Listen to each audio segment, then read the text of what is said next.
اعوذ باللہ من الشیطان الرجیم بسم اللہ الرحمن الرحیم۔ یا رب العالمین، ہمیں کہنے سننے اور اس پر عمل کرنے کی توفیق عطا فرما۔ اے اللہ، ہمیں فتنوں کے دور میں بصیرت عطا کر، ہمارے دلوں کو ایمان سے بھر دے، ہماری زبانوں کو سچ سے جوڑ دے اور ہمارے ملک پاکستان کو ہر دشمن کے شر سے محفوظ فرما، آمین یا رب العالمین۔ میں ہوں ساجد کشمیری اور آپ دیکھ رہے ہیں کشمیر ٹی وی 008۔ سامعین، آج کا موضوع کوئی سادہ تبصرہ نہیں، یہ ایک فکری جنگ کی تحمید ہے جو بندوقوں سے نہیں دماغوں سے لڑی جا رہی ہے۔ ایسی جنگ جس کا دشمن چھپا ہوا ہے، چہرہ دوسرا ہے مگر نشانہ صرف ایک، اور وہ نشانہ ہے پاکستان۔ سامعین، یہ ویڈیو ان لوگوں کے لیے ہے جو صرف دیکھنا نہیں سوچنا بھی چاہتے ہیں، ان کے لیے جو جاننا چاہتے ہیں کہ اسرائیل بھارت کو پاکستان سے جنگ کی طرف کیوں دھکیل رہا ہے اور اصل سازش کیا ہے۔ سامعین مکرم، 1947 میں جب پاکستان بنا تو یہ زمین صرف جغرافیہ نہیں تھی بلکہ یہ ایک نظریہ تھا، لا الہ الا اللہ محمد رسول اللہ۔ یہ ملک ان شہیدوں کی علامت ہے جنہوں نے ہجرت کی، قربانی دی اور ایمان کے بدلے خاک اور خون میں لت پت ہوئے۔ یہی نظریہ آج بھی عالمی طاقتوں کی آنکھ میں کانٹے کی طرح چبھتا ہے۔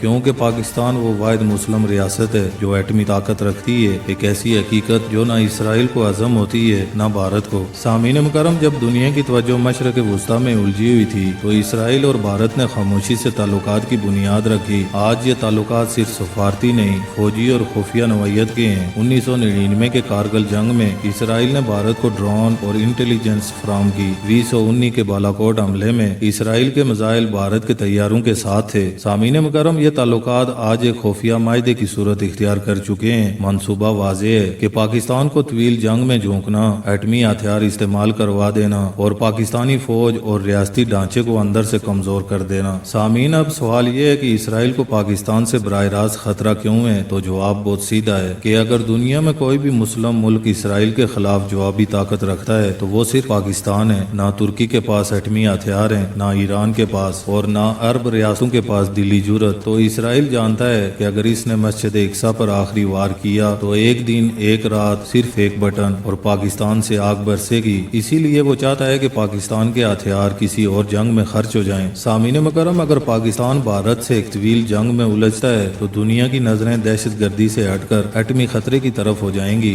دنیا کہے گی کہ یہ مسلم ملک ایٹمی طاقت رکھنے کے قابل نہیں ہے، اس کے ایٹمی ہتھیار دنیا کے لیے خطرہ ہیں، اسے نیوٹرلائز کیا جائے۔ اور ساتھ ہی ساتھ عوامی رائے کو فوج کے خلاف موڑا جائے گا، مہنگائی بڑھے گی، معیشت گرے گی اور غصہ فوج پر نکلے گا۔ سامعین، یہی وہ لمحہ ہوگا جب اسرائیل اور اس کے اتحادی سمجھیں گے کہ پاکستان اب تیار ہے اندر سے ٹوٹنے کے لیے۔ یاد رکھیں کہ آج کی جنگ تلوار سے نہیں نظریات سے لڑی جا رہی ہے۔ Social media, T V, fake news سب دشمن کے ہتھیار بن چکے ہیں۔ روزانہ پاکستان کے خلاف جھوٹی خبریں پھیلائی جاتی ہیں جیسے فوج ناکام ہے، پاکستان کمزور ہو چکا ہے اور ایٹمی ہتھیار فضول ہیں۔ سامعین مکرم، یہ سب کچھ ایک مقصد کے لیے کیا جا رہا ہے اور وہ مقصد ہے ذہنی شکست، اور جو قوم ذہنی طور پر شکست کھا جائے وہ میدان میں کبھی نہیں جیتی۔ سامعین مکرم، اسلامی تعلیمات میں دشمن کو پہچاننا فرض ہے۔ اسلام ہمیں صرف عبادات نہیں سکھاتا بلکہ دشمن کی چال کو پہچاننے اور اس سے نپٹنے کا طریقہ بھی دیتا ہے۔ قرآن پاک کہتا ہے کہ اے ایمان والو، دشمن کی چلاکی سے غافل نہ رہو، وہ تمہیں نقصان پہنچانے کے لیے ہر سازش کرے گا۔ سورہ النساء۔ سنت نبی صلی اللہ علیہ وآلہ وسلم ہمیں یہ سکھاتی ہے کہ جب دشمن گھات میں ہو تو حکمت، اطاعت اور بصیرت سب سے بڑا ہتھیار بن جاتے ہیں۔ سامعین مکرم، ہمیں اپنی فوج پر اعتبار کرنا ہے، نہ کہ اندھا اعتراض۔ ہمیں اختلاف اگر کرنا ہے مگر دشمن کے طریقے پر نہیں، ہمیں سوچنا ہے مگر بغیر تعصب کے۔ ہمیں متحد رہنا ہے کیونکہ دشمن بٹوارے میں ہی جیتا ہے۔ یاد رکھیں، اسرائیل، بھارت اور عالمی سازشی گروہ ہمارے جسموں کو نہیں، ہمارے ایمان، ہمارے اطاعت اور ہمارے مستقبل کو توڑنا چاہتے ہیں۔ اسرائیل، بھارت اور عالمی قوتیں پاکستان کو صرف جغرافیہ نہیں نظریہ سمجھ کر مٹانا چاہتی ہیں، مگر یاد رکھیں جس نظریے کی بنیاد کلمہ ہو اس کا محافظ خود اللہ ہوتا ہے۔ ہمیں صرف اپنا کردار ادا کرنا ہے۔ سامعین مکرم، اس ویڈیو کا مقصد صرف سازش کو ظاہر کرنا نہیں بلکہ آپ کے اندر وہ چراغ جلانا ہے جو سوال کرے، جو سوچے اور جو بولے حق کے لیے، اپنے لیے، اپنے ملک کے لیے۔ سامعین، یہ جنگ میدانوں میں نہیں دماغوں میں لڑی جا رہی ہے اور جو دماغ جاگ جائیں وہ قوم کبھی نہیں ہارتی۔ میں ہوں ساجد کشمیری اور آپ دیکھ رہے تھے کشمیر ٹی وی 008۔ اگر آپ کو یہ ویڈیو شعور دے تو چینل کو سبسکرائب کیجئے، کیونکہ ہم صرف خبریں نہیں فکری جنگ لڑتے ہیں۔ اللہ آپ کا، ہمارا اور پوری امت مسلمہ کا حامی و ناصر ہو۔